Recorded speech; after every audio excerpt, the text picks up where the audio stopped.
Now, this video is Realme 3 Pro. I have a phone unboxing video. Realme 3 Pro. This phone unboxing video. Hello, ma'am. Kuna see videos that Realme 3 Pro. The current no feature specifications in the ma'am. Kuna coming.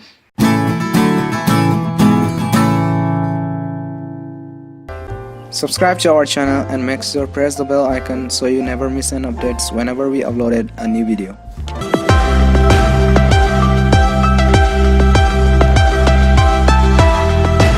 So the box is Realme 3 ka box is cam khena ke ma'am Realme 3. So 3 ka box khena je Pro tha se Pro je katane khena je tai di box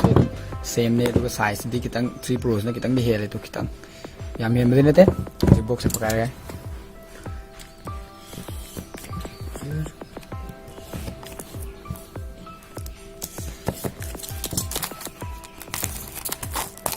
box pakai ra ji che ngok thok ra thôi nhé, cái kari lấy ya kari áo yang yang gì ma'am,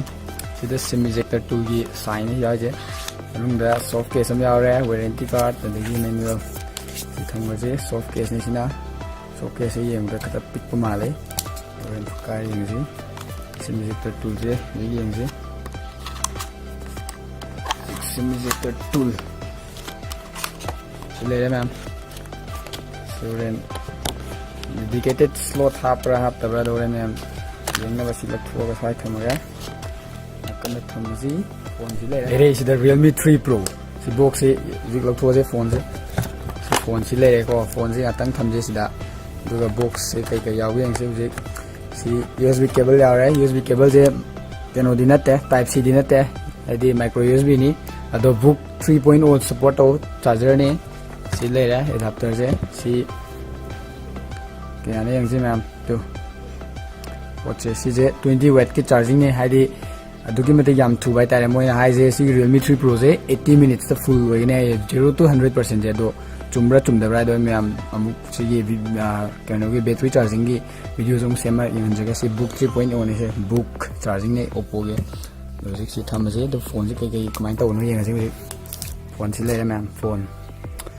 phone je si ma chu je color je nitro blue ne si the high ne box ko box do zik ma'am yang je si box da je market price na 15,999 ni aduga se na online hi kak pa na Flipkart e kak pa ne do 13,999 ni do HDFC ti ke muk taraga di 1,000 off am ko lebani aduga rear camera na 16 megapixel plus 5 ni aduga front na 25 megapixel ni aduga screen size na 6.3 inch ni screen size is 6.3 inch aduga battery na 4045 adagi manung da ma'am le go one phone one charger cd when the re adagi my kano na weight na 178 gram ne aduga kano le jare full HD screen resolution ne ma je fik phone ji yang ji bam phone ji micro blue ni kom color ji na dum yang biro ajai yamna maning ji sticker setup charaga ma'am si yang color ji na dum yang bise color di fajai ko si maning je pura nitro blue ai si chu ji my A shape ta khara reflection bi bne lo si light chi kitang nuai ta mai lak tam na ji mapana nam ne outside ta do ri color je ya re do si camera le re camera setup se de gi ri buttor je mai yaw biramba mai yaw re Realme powered by Android CJ power kenone Android Pie ne aduga color OS na hadi OS na 6 ne 6 version aduga Android Pie aduga mapan ji kai yaw yang mem jing buttori manung ko maning ji sida speaker keno le re microphone speaker ya digi si charging keno le re micro USB ni sidi aduga sin headphone jack le re 3.5 mm aduga mathak sina si noise cancellation mic ne tai di kam yaw re aduga left side sida na power on off button left side na volume up down do sina sim slot le re ai sono kanjida na power off on button le re do maksai gi sim ejector tool do leikhre sim ejector tool zik mic dedicated slot yaorbju ma'am yang si ma'am yang ko dedicated slot oiba with the adum Realme do oigan mani do yang si simani happa yabra micro SD card happa kana do yang si zik Welcome. Simani dagi micro SD card so hapa yare du tare home ni ko bi ka be ya di simani hapaga memory card chom tang hapaga dual 4G support to ni na ni se na ba ni ya ni si review se sina review phone se le ko sida dew drop notch le re sida camera jina 25 megapixel ni aduga rear jina 16+5 ni aduga 16+5 is one ni ultra HD mode di 64 megapixel phoba support tawi id Sony IMX519 gi sensor do hape aduna id phone tang ba phone hapa sensor do na hape du maning reflection ni am biu dum ko phone du dum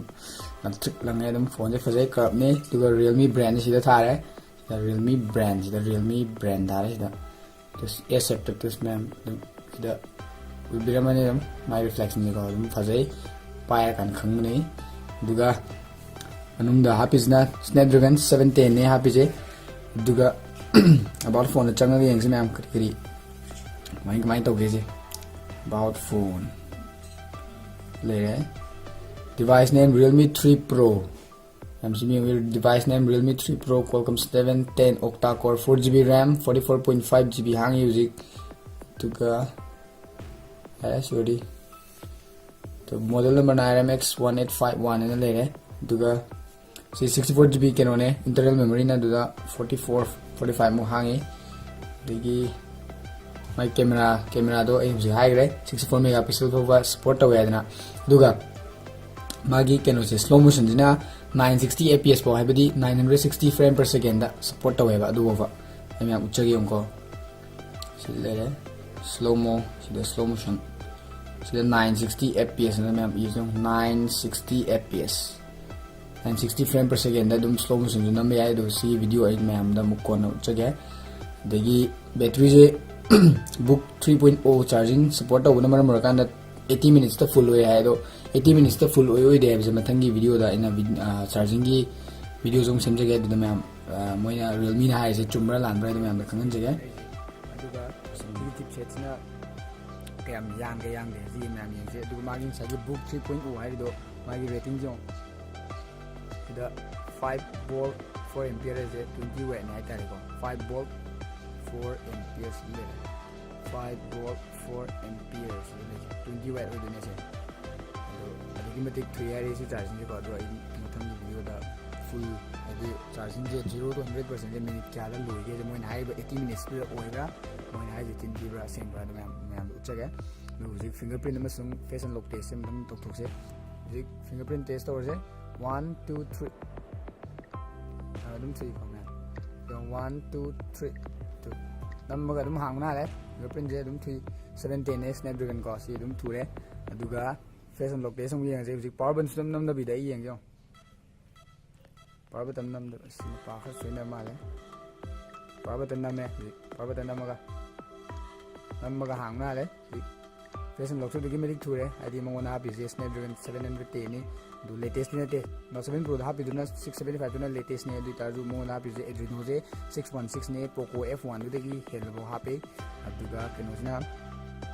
Snapdragon 710 le re Adreno 616 le re gaming performance ki ka du dum le re ni adi yong face unlock ji to re do ai na hang de se face unlock ka loi thu re mo na ki apps ne am yo re se du gameplay je si Fortnite hai ba online keno do adu support over 3.5GB ne do support to re masini Realme 3 Pro unboxing video the videos digi am kari comment bibini bai badi phone se yawa feature specification sing me am kwari pa me yawi tar gadi comment section da pibiramu aduga phone se next sale da 3rd May da lebini do phone se lebini batar gadi link description da link bicha ge adu channel lebiro aduga maze 4K recording to so ai slow motion ju 960 fps ju yare adu ai support to ai stability phone video na ma da nik ta do ju ni aro ai ni ngangai di hap ta me si nik ta ai support je ya is feature se hap ta me do ta hape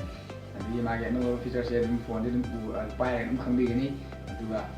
like share subscribe to view ka wino ko video se pamita ge de si ge dum mun khon